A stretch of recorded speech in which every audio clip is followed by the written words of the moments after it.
I am having weight loss surgery. One of the main reasons of having this surgery is because I do not feel comfortable in my body or in the world. I feel unfit. I don't fit in the world. This is going to be the hardest thing I've ever done in my life, the beginning of a new journey. And there's this massive list of all these things that I want to do, and I'm going to be able to do them. That's just incredible to me. Nothing is guaranteed, and like I said, I have to work really hard, but if I do what I'm meant to do, I will be able to do these things, and that's just an incredible thing to know. I can't quite believe it, but it's somehow been 3 years since I had my gastric bypass weight loss surgery, and where does the time go? I do not understand. I feel like the older I get, it's really cliche, but the older I get, the faster time is going, and I'm just not okay. It's not okay. It's a bit scary, so everything just needs to slow down a bit. But yeah, it's been 3 years since I had my surgery, and it's been quite a while since I gave you a bit of an update, and I've had a few requests recently to give you a bit of a weight loss update, so I thought it was the perfect time with the anniversary of my surgery to sit down and catch you up on how things have been going recently and over the last year, and what's coming next for me on my weight loss journey. So if you like the sound of that, then please do stick around. And if you're new here, hi, thank you so much for clicking on today's video. I make loads of content around plus size fashion, travel, beauty, sharing my weight loss journey. So if you like the sound of that, I would love it if you wanted to subscribe and stick around. And if you enjoy this video and you want me to keep making more weight loss surgery journey content, then give this video a like. Let me know down in the comments, because I could definitely do that. So let me know if that's something that you want. So in today's video, I am going to focus mainly on the past 12 months. If you want to catch up on the whole journey, I've got a weight loss surgery playlist, which I'll link down below. In my first year, I did almost monthly updates. I vlogged my surgery, the recovery, the preparation, and like I said, almost monthly updates throughout that year. And then I've definitely got yearly updates and probably 6 monthly check-ins during my second year. So if you want to know the whole backstory, then do check out that playlist. But just to give you a little bit of context, I've got some stats to help me with this video. I will let you know where I started off weight-wise, because obviously I'll be giving you some updates throughout this video. So when I started my pre-op diet to get me ready for the surgery, my weight was 367.2 pounds. That was my highest weight that I knew of, because I wasn't really weighing all of the time. But yeah, my starting weight at the beginning of this journey was 367.2 pounds. So let's look back at the last year, because so much has happened. A lot has happened. And I haven't really talked too much over the past 12 months about my weight loss journey and how that's been going. And to be honest, it's because for the first 6 months, it was not great. It was really frustrating. I was really struggling and just not having the best time with the whole weight loss journey. And so I just wasn't talking about it. I do try, if I can, to share the ups and the downs with you, but sometimes when things aren't going well, it can be really difficult to talk about them. So anyway, as I was saying, the first 6 months of the last year, I was just yo-yoing. I think I remember sitting here and giving you my 2-year update or something like that, and talking to you about how I was experiencing weight gain for the first time and how scary that was. And for sort of September to March, April, I was just really yo-yoing, going up a couple of pounds, going down a couple of pounds, and just, really not feeling in control of any of that. So when we checked in a year ago for my 2-year anniversary, my weight at that point was 241 pounds, which meant I'd lost 126 pounds, 126.2, every point counts, which I was really, really proud of, but I'd not really made much progress in the months before that video. And then in the first 6 months, so sort of September to March, April time, as I was saying, I was going up and down. So the lowest weight that I got to at that point was 234.8 pounds. So that was about 6 pounds less than my 2-year update. And the highest I got to was in February, which was around 245 pounds, which was 4.4 pounds up from my last weight update in the 2-year video.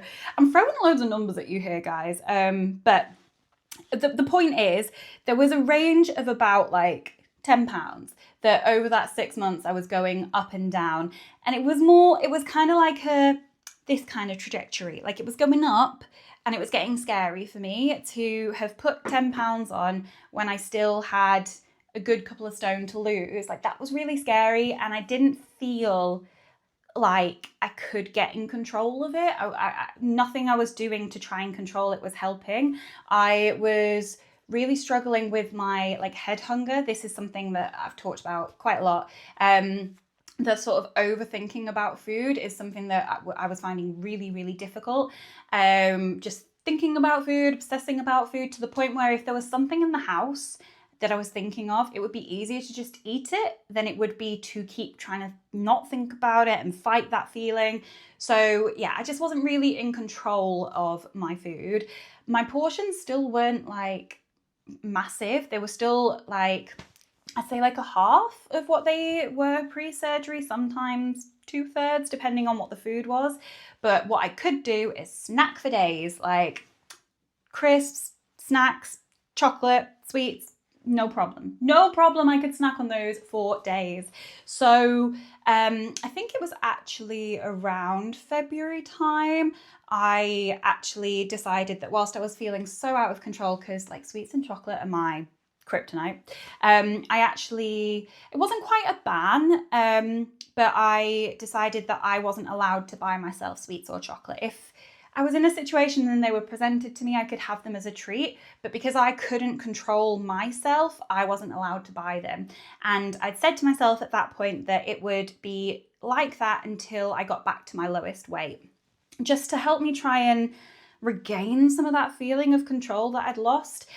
I do strongly believe in all things in moderation, and I don't necessarily think that this is like the best way to deal with the situation, but I couldn't figure out any other way of getting that control back for myself. So I started that in February, and it helped. It helped. I'm not going to say the scales really reflected it, but like it, just knowing that I couldn't bring sweets and chocolate into my life myself helped me to not be thinking about it all the time, because like I couldn't, there's nothing I could do. And then it was just like a really nice treat if like I went to a friend's house and they offered me something, or if I was given a gift and it had chocolate in, or you know, just those opportunities where it was out of my control and it was just there, and it was every now and again, it was like a nice little treat.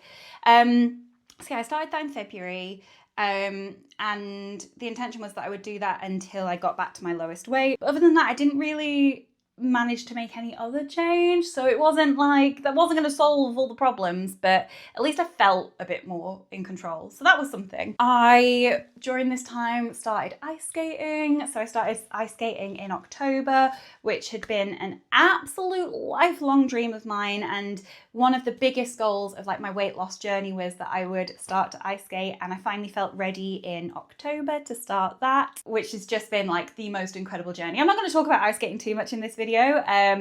I would talk about it for days if this was an ice skating video, because it is the best thing. I love it so much. But I have done a video on YouTube about ice skating. I'll link that down below.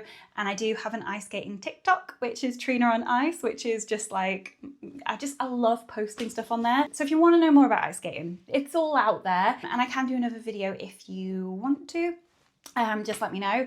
But yeah, so during those 6 months, I was yo-yoing up and down, creeping up and up, starting to try and get back in control of my like sweets and chocolates cravings and issues, really struggling with head hunger, but also started my ice skating journey, so it wasn't all bad. I think one of the things that was like underpinning the struggle that I was having during that time, and for quite some time before that, to be honest, was my ADHD journey. So I've touched on this a bit here and there on YouTube recently, but I was diagnosed with ADHD July last year, so like 3 months before my 2-year anniversary. And again, this video isn't about ADHD, but the reason I bring it up is because I I'm learning more and more about the links between ADHD and food issues, whether that be overeating or undereating. ADHD can influence both of those situations. And what I'm learning is that some of, probably not all of, but a lot of the head hunger issues that I have, and the food obsession and the food noise, is linked to ADHD. And I'm not sitting here saying that the reason that I'm bigger is because of ADHD, but I am realizing that it has had a part to play. So the first 6 months of this year, I was waiting to start my ADHD medication. It was a sort of 9-month wait, I think it was, by the time I actually started my meds, in between getting diagnosed and starting my medication. And those 6 months were a big chunk of that time. So I was really struggling with my ADHD, struggling with the wait for medication, because imagine being told that like there's this thing that makes your life harder, and there's this thing that could make it easier, but you've got to wait for it. You can't have it right now. You've just got to wait. And you've got ADHD and you have no patience. Like, that's just a whole pot of disaster. So that was the first 6 months. So the second 6 months, or there or thereabout, so starting from April, that is when I started my ADHD medication. Now, I am on an ADHD stimulant medication called Elvance, or lisdexamfetamine, I think is the official name. Elvance is the brand name, but it is one of the stimulant options available.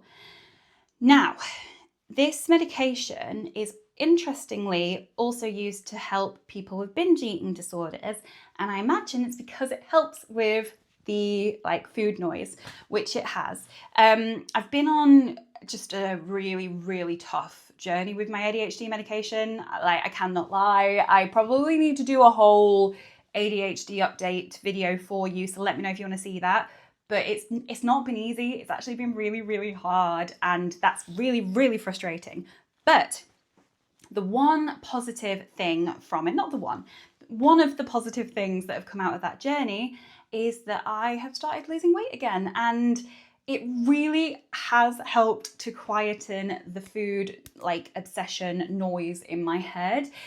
I've realised, just saying that out loud, I was having this conversation with someone the other day who doesn't struggle with food noise, and they were like, just hang on a minute, Trina, what is food noise? And I was like, oh yeah, hang on a minute. If you don't experience it, you might not know what I'm talking about. But it's just like a constant nagging in your head.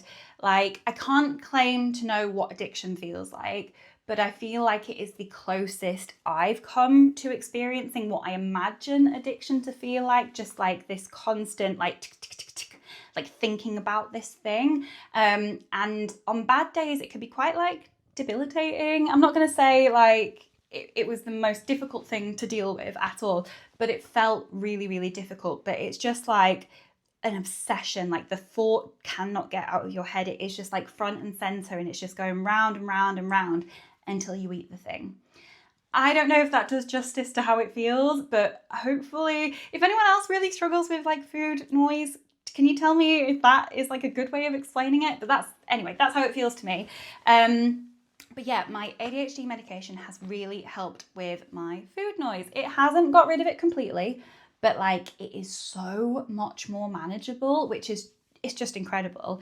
Now, the first couple of weeks, I was struggling with eating, but maybe in too far to the extreme. And this is quite a common experience, and it did settle down, but I couldn't really make myself eat. Food just made me feel sick. I remember trying to, I was sat in the garden with Adam trying to eat an egg on toast, and it just was which I love egg on toast, but it felt like the hardest thing in the world. I was just it felt somewhat like I felt at the beginning of my weight loss surgery journey, and I didn't necessarily want to stay in that place because I love food and I want to enjoy food, but I want all things in moderation, like I was saying.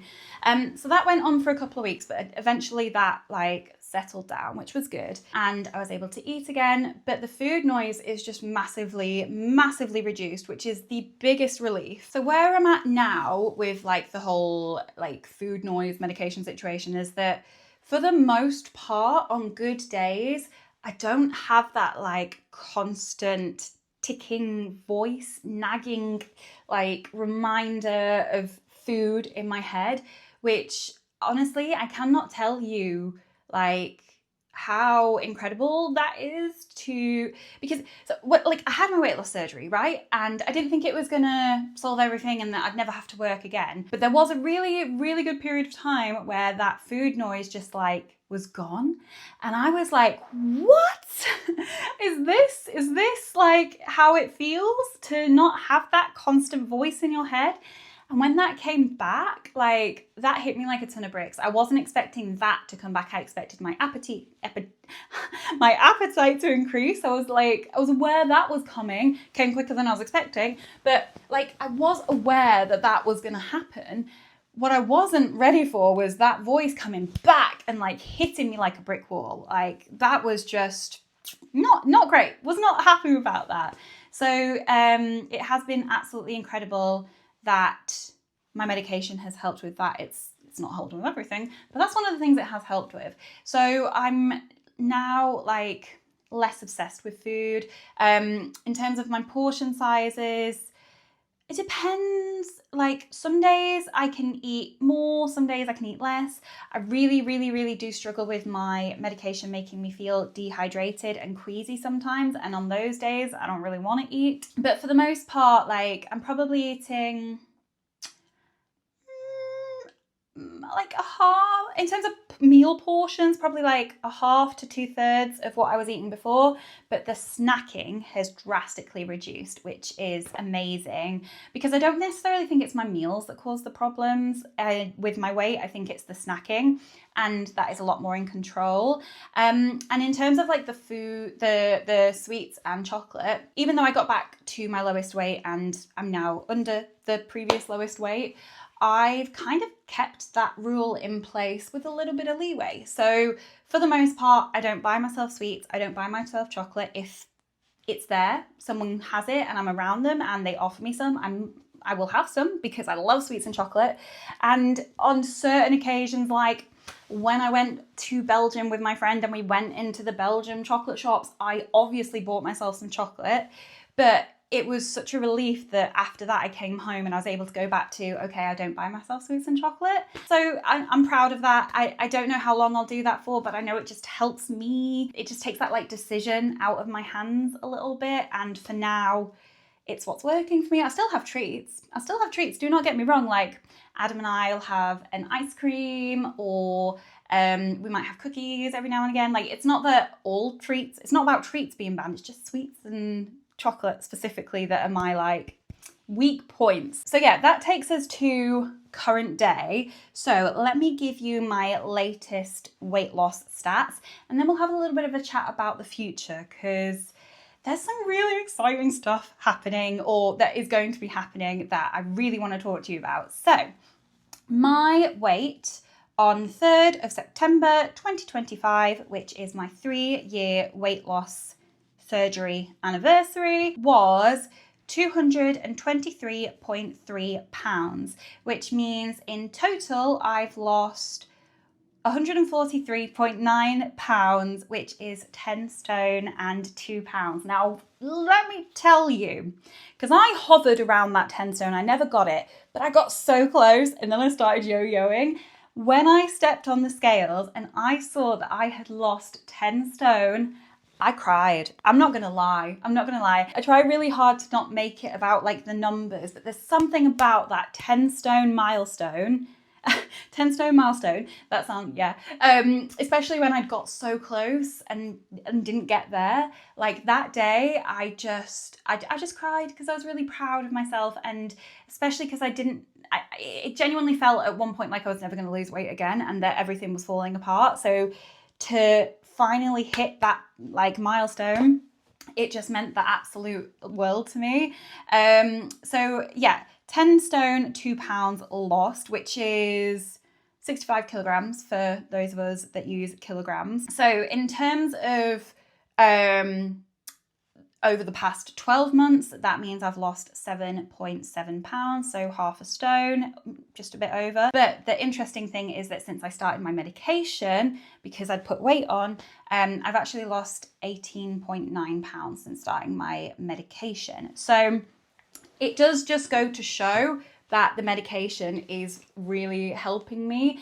Now, when I first went on my meds, the weight was dropping off like really quickly, and now it's slowed. I tend to lose half a pound to a pound a week, maybe like maintain for a week and then lose a pound, lose half a pound, maintain. Like, it is slow, but I'm at the point now where every pound that I lose is something. I mean, it's always been something to celebrate, but especially now, every little like half a pound, quarter of a pound, 1 pound that I see dropping off, I am celebrating, because it's like when you have a lot to lose, the numbers drop quicker, and when you have less to lose, it's slower. And so I'm just trying to celebrate it all for myself.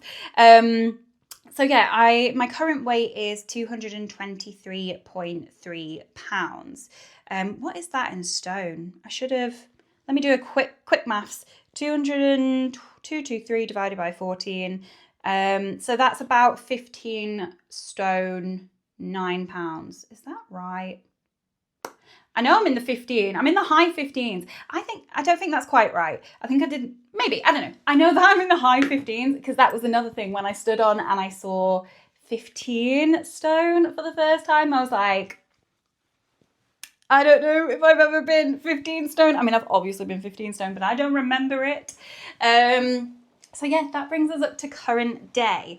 Now, whilst the medication has been helping me lose weight, I haven't quite managed to get into a routine yet, because it's been so up and down with my meds, and I'm not gonna lie, it's been making and life's just been a bit hectic, like with Adam rupturing his Achilles, and my work being crazy busy, and my meds, and it's getting really dark in here, but I think we're okay for the most part. I feel like we're losing the light, so I need to hurry up and like talk about the here and now and the future before it gets too dark outside. And I also have an ice skating lesson that I need to go to soon. So yeah, where are we now? I am now at a place where the thing that I really, really, really need to do is get into a routine. Whilst my meds have been helping me to control like my food, noise and head hunger, I really haven't been in any kind of routine with like food shopping and meal prepping and like eating good nutritious food. I've been eating less calories,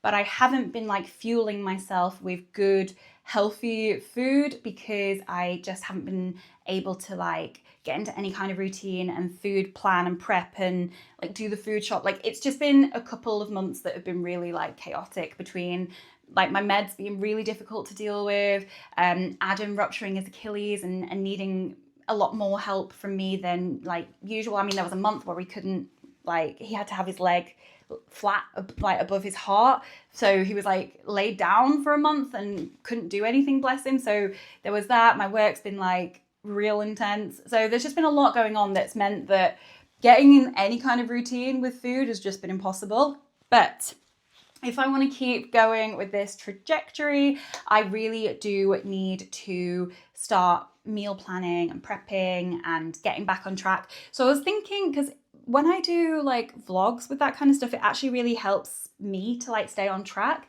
So if you want me to start up again with the weight loss journey vlogs, do let me know, because I'm really, really tempted to do that for my own sake. But if you want to see it, that would even be like, that would be better. It's nice when you're making videos to know that someone wants to watch them. So let me know if you do want to see those. So yeah, I want to get all of my like planning, prepping, routine sorted and under control. And then I guess the next big step for me will be skin removal surgery, or surgeries, should I say, which really terrify me. I can't lie. I've talked about this before. I do not want to need or feel the need to have skin removal surgery. Nothing terrifies me more. I literally watch like videos about people's surgery because I'm trying to like learn more before I like start embarking on that journey. And the whole time I'm like, oh, I'm gonna have an anxiety attack, because it just terrifies me. It really, really does. but it does feel like the right next step for me in my journey. Now, I'm not there yet. Like I said, I'm in the high 15 stones. I'm still classed as obese on the BMI scale, which is outdated and broken and stupid. And I think I've made my feelings clear about BMI enough times over the years. But it does indicate that I still have a good chunk of weight to lose. I'm nearly overweight. I'm nearly in the overweight category, which I know might sound a little bit strange to be celebrating, but as someone who's been morbidly obese their entire adult life, being in the overweight category, as much as I hate BMI and hate that I get excited about this, it does excite me. But yeah, I think that I've got another stone and a half until I want to start really pursuing my weight loss surgery. Wait, I keep saying that. Skin removal surgery journey. And I think I'm going to need a couple of operations. I'm going to need my arms doing, my boobs doing, my tummy doing, my legs doing. My tummy is where I always held most of my excess weight. I have always had a low hanging apron belly, so there's a lot of skin going on there. I mean, I'm not going to get it all out right now, but you can see in my arms here, there's still obviously some fat in there, because like I said, I've still got a bit of weight to lose, but there's there's a lot of skin going on, and it's like that all over my body. My legs are all jiggly, my belly's all jiggly, my boobs are just, I jokingly call them empty sacks. So there's going to be, a lot of reconstruction that needs to happen. So I'm not there yet. I am definitely, I'm getting married in May. I'm not even touching this situation until after the wedding and after my honeymoon. So I think maybe second half of 2026, if I keep going with my weight loss from here till then, is when I'll probably start really pursuing this. Because one, it's really expensive. I need to finish saving for my wedding and paying that off, and then I need to somehow find all of this magical money to pay for these surgeries, because it's expensive. But I think after the wedding and after the honeymoon and probably after summer, I'll start really, really exploring the skin removal surgery side of things. So if you have any recommendations for me, if you've had skin removal surgery in the UK, you have any recommendations, I would love to do it as close to home in Leeds as I possibly can.